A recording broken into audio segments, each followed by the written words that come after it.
વડનગરી ન્યૂઝમાં આપનું સ્વાગત છે।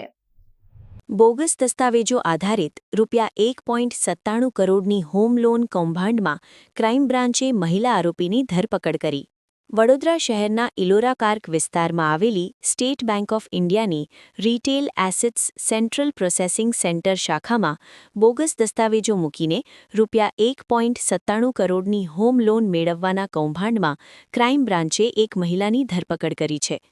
વર્ષ 2021-22 દરમિયાન 6 લોન ધારકોએ બેંકના એજન્ટો અને અન્ય વચેટિયાઓની મદદથી બોગસ દસ્તાવેજો તૈયાર કરી હોમ લોનની ફાઇલો મૂકેલી હતી।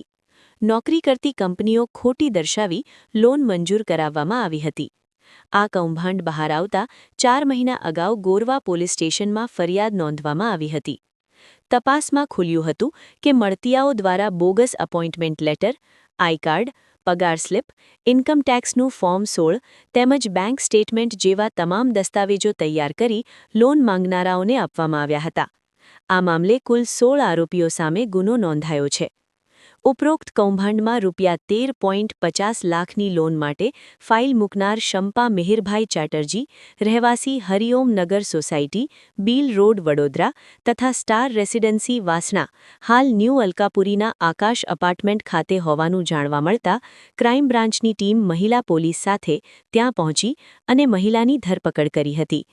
ક્રાઇમ બ્રાન્ચ દ્વારા સમગ્ર કૌભાંડમાં સંડોવાયેલા અન્ય આરોપીઓની શોધખોળ અને વધુ તપાસ ચાલુ રાખવામાં આવી છે।